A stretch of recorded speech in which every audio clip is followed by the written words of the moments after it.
Welcome to Out of the Best Books, where we pull a book from the Desert Book Library and explore the topics that drive at insightful conversations for believers in the gospel of Jesus Christ. I'm Sarah Collins. And I'm Cole Wissinger, and we're part of Deseret Books' podcast team. And today we are talking about a topic that we hope will feel fresh, exciting, and real to the conversations that you're having about the gospel and aid in your study of the Doctrine and Covenants this year. As Latter-day Saints, we believe that we're connectors. We care about creating and maintaining relationships both here on earth and after death. And we want to better understand our unique doctrine of eternal relationships so we can better love and appreciate our relationships now, across the veil, and in the eternities. And this is something that today's guest, Amy Harris, has a passion for. She is a historian and a genealogist who coordinates the Family History Bachelor's program at BYU. Her enthusiasm for family history and her study of temple work in the Doctrine and Covenants will help you see God's abundant love and careful attention to all his children. Welcome, Amy. Thank you. Thanks for having me. Thank you. So good to be here with you. Okay, Amy, you've got not only a passion for genealogy work, but it's what you do. It's your career, your passion, all these things, right? I don't want to say it this way, but maybe I will. The family history lesson in church kind of has a bad reputation, right? It's got a lot of maybe to-dos or like things that frankly not a lot of us even do. We might just go to the temple and rely on other people doing that work. So help us out. Like, what are we misunderstanding, or how do we need to be able to get that spiritual lesson that actually is a part of family history? So first off, when someone gets up in church and says, I'm going to talk about family history, I have the same response you just said. I want to run for the exit because of all the things you just said, right? It sort of has this reputation, right? I gave a talk at BYU years ago, and I purposely said nothing about family history and genealogy for probably half the talk, even though that's what topic was, because I just knew people wouldn't listen, and it wasn't anywhere in the title because I knew no one would come because they feel guilty or they feel like it's a duty or something. But then your last sentence said something like, how can we bring the spirituality into family history or whatever? And I think the way you framed that is insightful, because I think that's how people view it. They don't view it as inherently spiritual. Okay, that's probably true. You have to bring spirituality into it, which I think is backwards. So, this is nobody's fault. Stuff just develops sometimes. No one sits down and thinks through, hey, how can we make this unappealing? Right? Like no one taught that. But it just kind of happened by a set of circumstances. And I think we've kind of got to a spot where a lot of church members in this century have associated family history with indexing, right? You go as a youth activity, once a year, you go to the Family History Center and you do some indexing, or once a year, there's a big activity in your state, a family history fair, and you index and you look at stuff. And then you look at memories and pictures on Family Tree, but you don't actually contribute any, or you don't know how, or you maybe just put up one picture. So it feels very much about just interfacing with the computer for a few minutes. And those are useful skills, but that's not really why we do it. And I think sometimes that gets lost in the mix. So I would say if we could frame it more that what its spiritual worth is, its actual value and its part in the gospel first, and then the tasks come later. It doesn't matter if you go to the temple and use a name that somebody else has provided, right? If this other grounding is there. And so that I would say is the whole point of temple work is the scriptures talk about heart turning. And you can have heart turning with clicking keys, right? You totally can. But if you start with the clicking of keys and not with heart turning, it kind of runs out, right? This sort of energy runs out for most people. There's a few of us that are super nerdy. We're going to go looking. It doesn't matter. There's 2 or 3% of us in the church. And we're not talking about those folks, right? We're talking about everybody else. And I think this is more of a problem where the church has been established for a long time, especially in the English-speaking parts of the world where the tools for family history have been so accessible for so long. I think in parts of the world where the church is growing, it's probably more like the early saints, right? Where they're getting baptisms, they're getting they're talking to their family members about their grandparents, right? And they're gathering stories and they're getting connected to their living family, whether they're members or not. And then they go to the temple for their deceased family, people they may have known in life or heard stories of. So it's really meaningful. I think this is more of a challenge for those of us where the church is well established and where perhaps a lot of church members, either they've been in the church a long time or their family kind of has. And so, quote, it's been done, or at least all the easy stuff's been done. And so they don't feel as much mystery and drive to discover the things. And so that can be harder to understand. Well, what's heart turning? What does that mean? What does that look like? And I have ideas, of course, but I think if we start with relationships first, then the task will come along and people won't feel as duty bound. It'll just grow naturally from those deeper reasons. Yeah, I think I have a personal anecdote that goes along with that. So my dad joins the church in the 1970s, and he becomes one of the 1% that just gets really jazzed about the family history of it. But also in the 1970s, he was able to see the entire progression of these records being put onto the internet and PAF and Ancestry.com and everything that comes. So he gets to like download his own pictures of tombstones into this thing and get that like excitement. And then as a second generation person, I get a little bit of that because I know what it means to my dad, but he did a lot. And so our family, right, both my parents are converts. My dad had all that passion in the 70s and 80s and took care of it. And now I have that, but I don't know how to get that personal and maybe that higher spiritual heart turning connection as easy, because all that, even if it would have been cool and exciting for me, even if maybe I was predisposed to be a 1%er, I didn't get a chance to do it because my dad did. And it's like on the flip side, I'm 5 generations, both sides pioneer, and so I feel so distant maybe from those people who originally had that passion. I guess that's what, yeah. But I think that's because, so you said 1%, and I think I feel like I need to speak for the members of the church. It's more so closer to 3 that are just sort of like rapidly, or 5, right, that are just rapidly going to do it no matter what, right? Yeah. Then there's a huge chunk of people that engage regularly, but yeah, I think that's the problem, is we feel distant from them because we haven't really been trained to think about them as people. Yeah. And I'm going to say this. I think we objectify the dead. We turn them into an object so we go to the temple so we can have spiritual moments.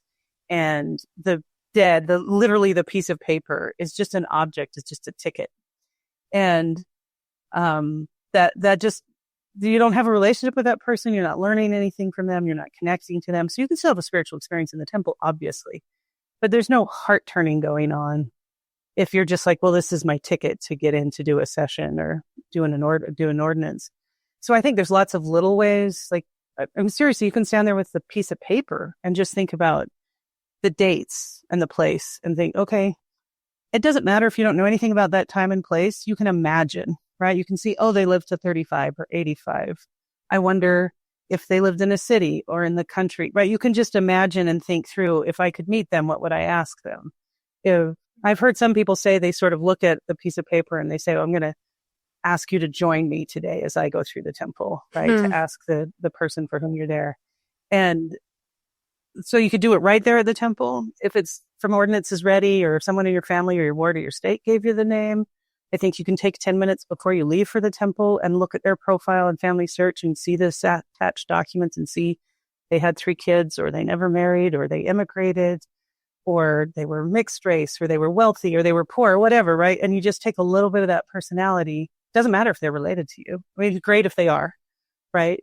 But a lot of times, if we're talking about someone from the 1650s, even if they're related to you, whatever, right? That may not be any more meaningful than if they're not related. But you can kind of invite them into the experience with you.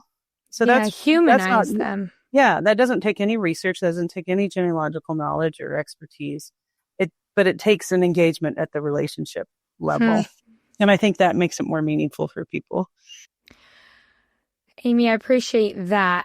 I feel, having our hearts turned, not doing family history work or Right. checking off. Yeah, that's Right. Not essentially. doing family history. Yeah, right. Yeah, and what a different approach that is, because that invites the Savior into the work. That invites the Spirit into the work, which was the original question I posed. How do we find the spiritual lesson, right?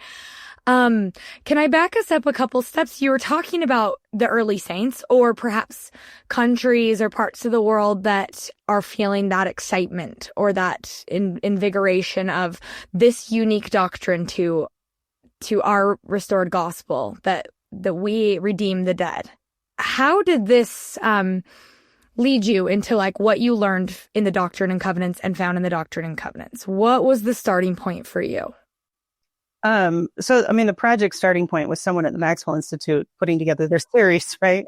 And it was, Spencer Fluman was the director at that point, and he asked, and I said, at that point they were called brief theological introductions. They're just called themes now.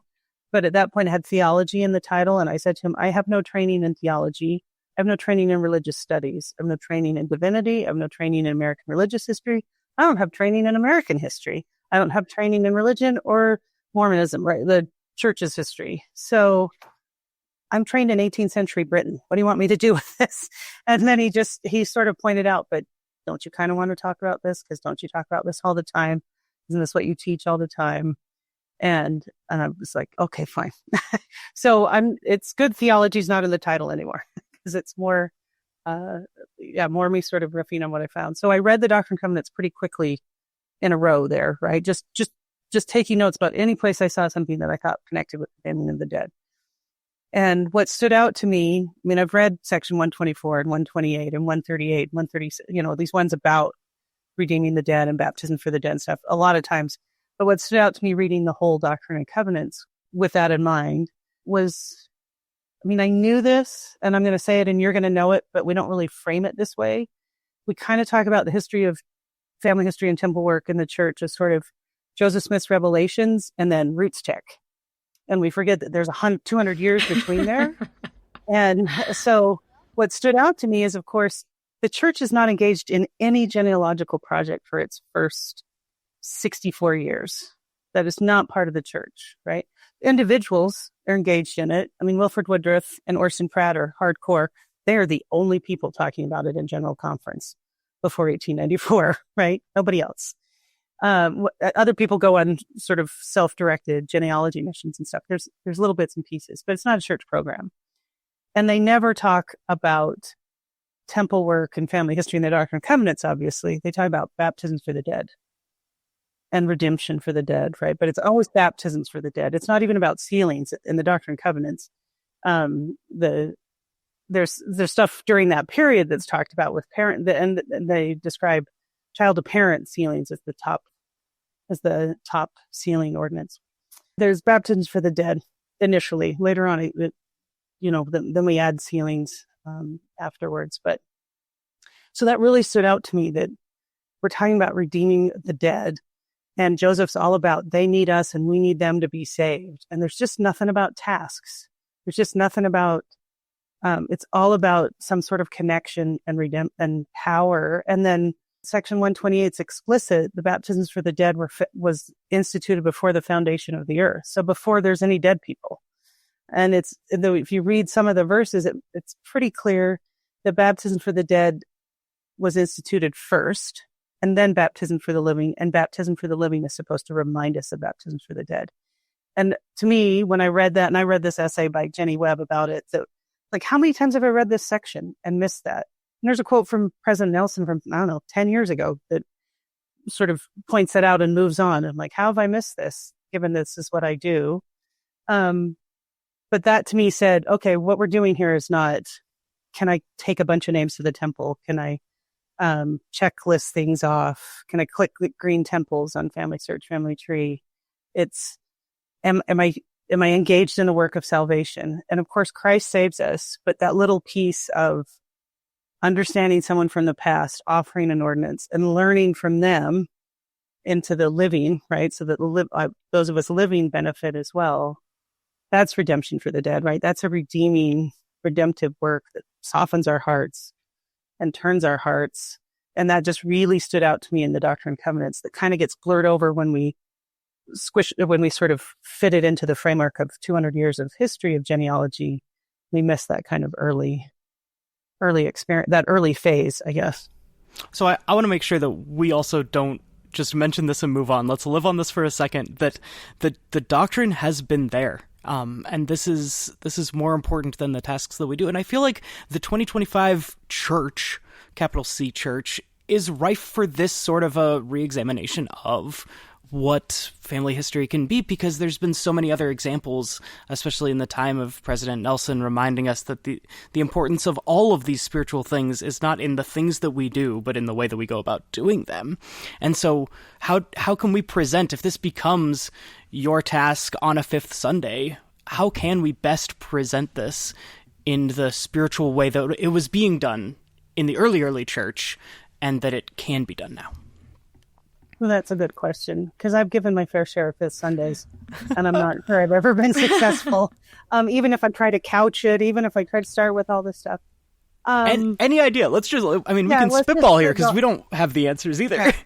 And of course, some of that's been it's been a couple of years since I've done anything like that. But I really do think where I get the most engagement with people is when, like the conversation we're having right now, when I just say, okay, think about the person. Just slow down. I think that's some of it. If we just tell people, you're not going to accomplish this work before the millennium, just let it go. The majority of people who've ever been born on this earth died before the age of 15, and the vast majority died with no record of them. So we're never going to finish the work. Just let it go. That's not the purpose, clearly, right? And some people are like, don't say that. That just discourages me. I'm like, no, it should remind us that our part of that salvation is this. It's God that saves. And God's scope is bigger and longer. And so there's something else for us to learn, and we can just slow down. I don't think hastening the work, right? That was kind of under President Monson, needs to be about speed. I think it just needs to be about a sense of responsibility, or, focus and attention. So how would we do this in a good Sunday? Because you can't say family history or genealogy at the beginning. They'll just shut down and they won't come into class. You learn that, yeah. Yeah. And if it's the person in your ward who's really into family history, everyone's going to be suspicious. So, and I think you can't just say we're going to have a special family history fireside, because the only people who come are the people who already care, and their family members they drag. So I think it's a couple things. I think if we just lean into the relationship part, that there's a refinement that comes from learning about others, and learning to forgive and understand them, and learning to repent. So something I say in all of my classes is the Hippocratic Oath of genealogy is, first, do no harm to the living. And second, do no harm to the dead. Because with genetic testing and technology that's digitized so many records and makes them easily accessible, everybody finds out stuff about their family they did not want to know. And then they discover, well, should I tell people in my family? And so I always tell them, ask yourself, will this harm somebody or help somebody if I share this information? So I think once you start looking at the dead with any sense of grace, and you try to understand them in their context, you can see the limits on their agency. So my pioneer ancestors joined the church in England, Wilford Woodruff converts, the whole thing, right? And they come to Nauvoo and then Utah. But I'm doing research on like a cousin line over there. For all the stuff that, quote, has been done, I have plenty of cousins. I can keep doing temple work. Mm-hmm. So I track what would be, sort of my great grandfather's second cousin or whatever it is. I track them. So they never came to America. They never would have heard of the church, right? They're a more distant line. And I can see what happens. They're in the middle of the 1800s. Let's just call it not a good time to be working class. Right? There's no social safety net. There's no workplace safety, or very little. There's no child labor laws. There's, it's just grinding poverty on a lot of people, and a lot of people making a lot of money. And everybody else making money for them without any job security or safety net. But so I can see what happens. The husband abandons the family. This is very common because he can't make enough money, right? He can't make it work. So sometimes he walks away for a job and just never comes back. And sometimes he just walks away or gets injured or dies somewhere or something. So she's alone. That time and place did not train women in enough skills where they could support a family by themselves usually. Some women did, right? But a lot didn't. And they probably needed both of their factory labor or both of their, she's doing piecework, he's doing labor, day labor, whatever. They needed both incomes. They've lost half their income. She has 4 kids, and I can see what happens. The income goes down, criminality starts, and then members of the family end in prostitution. And I just, sometimes we look back and say, oh, well, those were all choices. That doesn't look like a lot of great set of choices to me. Were those choices? Yeah. Am I going to judge them for being engaged in sex work and petty crime? Absolutely not, because I can see how limited their agency was. And I think that kind of engagement with the dead gets you to trains a muscle memory in your heart and your brain to go, what about the living I judge harshly? What about the living who I think their pain comes from their own actions and therefore they deserve it? Or what in my family have I not forgiven that might be generational, right? I know so many stories people tell me of they find out the ancestor, 3-4 generations back, who treated their wartime PTSD with alcohol, right? And they started their whole family in this horrific path of abusive alcoholism. And then they start to see, oh, well, maybe my parents and my grandparents inherited generational trauma, right? Maybe they inherited pain and suffering from the previous generation and didn't know what to do with it, didn't have the tools, whatever. Maybe I can offer grace. And I'm not talking about accepting abuse from somebody. I'm not talking about that. I'm not talking about not keeping yourself safe and so forth. But maybe just recognizing where some of that comes from gives you more grace and compassion for the living, for yourself. And to me, that feels redemptive, right? That feels like you're tapping into the atonement for yourself and for others. And I've had people tell me stories about, going to the temple to do work for these bad actors in their ancestry, right? Who did things that caused them pain, right? They might be 4 generations back and this person is suffering because of that person's choices. And they'll feel that person asking for forgiveness across the veil. Well, that sounds like a perfect fulfillment from the Doctrine and Covenants. They without us and we without them cannot be made perfect, right? We need those links between us. And of course, it's the Savior that refines us and saves us, but we are partially divine, right? We have that same impulse to how do we let relationships refine away our sharp edges and make us one, right? And bring us together. And I think that's beautiful and powerful. And I think if you tell those stories, then people will be like, well, I can do that, right? Or if I can't, right? If my family's so screwed up, I can't do that right now. I can find some other way, right? I can think, okay, maybe I'm just not going to pass that stuff on. Maybe I'm going to be conscious of what I'm giving to the future. Maybe later I can come back and look at those hard stories.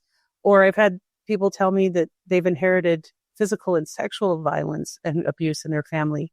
And they associate with their grandma or whatever, and she teaches them other parts of their family history. And they decide, I don't have to pass on the abusive part. I can attach to this other part. And that's the part that I'm going to identify with and feel buttressed by. So I think it goes both ways to feel healing, forgiveness, repentance, connection.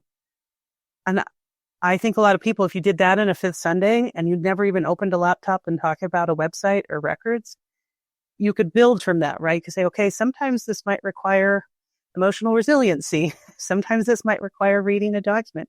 Those are all skills we can teach you. But if you want that kind of relationship and connection, let's build on that and go forward. I do think it would take sustained effort to make it not just be Fifth Sunday. You would need somebody to help people build on that and not descend too quickly into, does your account on Family Search work? Right? It's really hard to do, though, because I have that impulse. I'm like, well, let's get into the records and show you how to do it. I know how to find the records, blah, blah, blah. But yeah, I'd have to really slow down and be like, okay, what do you really want out of this process? Do you want to know about the ancestor story? Yeah. And people get caught up. Well, I have to have names for the temple. There's plenty of names of the temple. You can get there. But maybe in the meantime, let's slow down and think about connection and relationship and how the Savior saves us and how we get to participate in that with our ancestor. And that humanizing and that non-objectifying, even if those in your own direct line, right? Not just if you receive a random name on the list, then it works.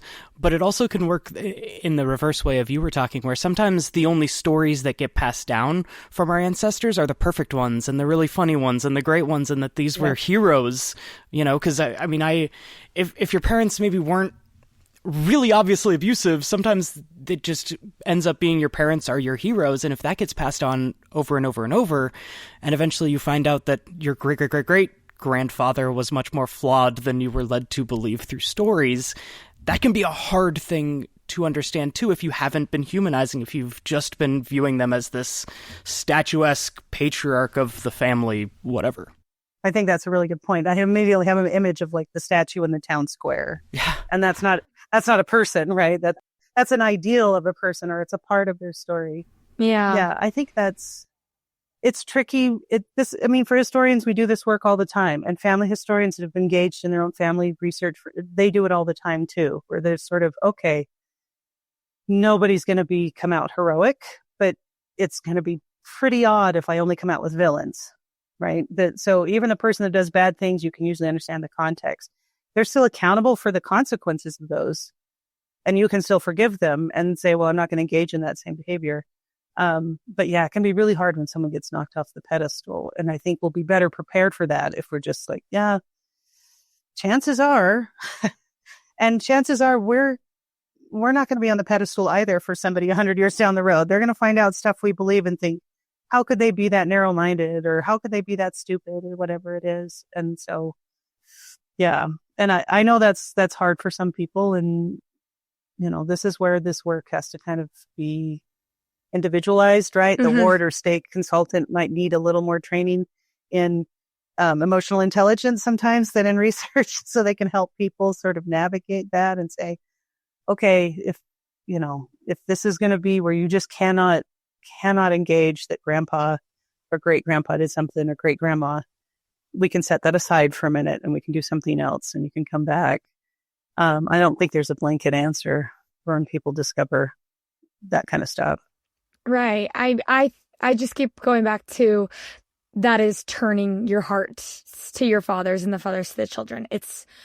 And I really, what I'm hooked on and thinking about still is how that helps me with my relationships, not just up and down the generational line, but side to side, or however you want to say that, of people around me who I interact with. If our goal in life is to become more like the Savior, it's history. It's knowing that humans that this is part of the plan, and it's been set from the beginning of the world to bring that back as well. I have a couple more questions for you before we wrap up. And one of them is kind of to go back to, if it's been set up from the beginning of the world or before the beginning of the world, what have you been learning about where this shows up in the New Testament or even in the Old Testament teachings on redeeming the dead? Is there anything that was revelatory to you in that experience? No. Okay. So I didn't read the Bible with that lens in the same time period. But other than that passage in Corinthians, I don't see any place in the Bible that's really, I think sometimes with our restoration lens, we can go back and look and maybe find pieces. But I really think this is, the Doctrine and Covenants emphasizes a lot that, reveal things and restore things that were maybe only there in part, and reveal things that have never been revealed. And I think Joseph's incremental revelations about this, right, where first he's translating the Book of Mormon, and we get the young children are saved by the atonement of Christ, right? Mm-hmm. And then he sees, and I'm going to get the timeline a little mixed up. I have it in the book. Then the death of his children and the death of Alvin really makes him think about that. And he has a vision of Alvin in the celestial kingdom, even though Alvin had never been baptized. That's section 137 now, but came earlier in the process. And then he's talking in like 1838 about baptisms for the dead, I guess, somewhere, or someone has it recorded in a journal. And then 1840, he gives that first sermon about it. And then they start baptizing a few weeks later. So I see that as Joseph getting more and more information. So I know from Corinthians, so maybe they did a little bit of that in the past, but Joseph also gets those revelations about record keeping and the importance of that. And I think to me, that's a restoration thing, because you just don't have that technology in the ancient world. Most people aren't going to be able to read, right, and write and store all that. Very trained scribes might be, but that's a small group. So I think it's in a time and place of the Earth's history where we could record that, where we really could the Doctrine and Covenants phrase is a book of all worthy of all acceptation, right? That we really could try to make our best effort to record the names and remember them as people. And it's a blessing and a gift for us in this time and place, in a time of disconnection. That I would say by time and place, I mean since Joseph, right? Sort of modern nation states, capitalist, competitive world, right? But also a global and connected world. This feels like a doctrine fit for our time. Absolutely. Well, then let's pivot to this question, because if it's unique to the Doctrine and Covenants, essentially, and it's unique to the restored gospel, what about this doctrine of redeeming the dead is essential for the restored gospel to know about the nature of God and our relationship with him? So if baptisms for the dead was instituted before the foundation of the earth, and I'm stealing a little again from Jenny Webb's essay, that means our heavenly parents knew before any of us existed in a mortal frame that most of their children would come to this earth without any opportunity of hearing the gospel. And I mean, that's a whole other theology about how mortal life works, right? And the amount of suffering and uncertainty it contains. But they already knew that and already placed the brick or the foundation stone to provide for all of that. And I think when we turn our hearts and understand, like I said, all the stuff that's gone on before, I think it's us understanding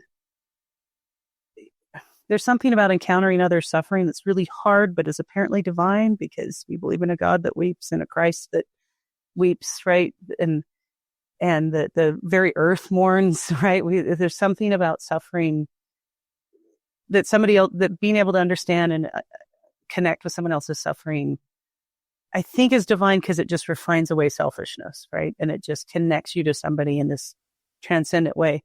So I think sometimes when we discover just how hard mortal life is for the vast majority of us who've ever come, and even those of us who live in comfort and privilege of the developed world in the 21st century, we encounter that suffering and that pain.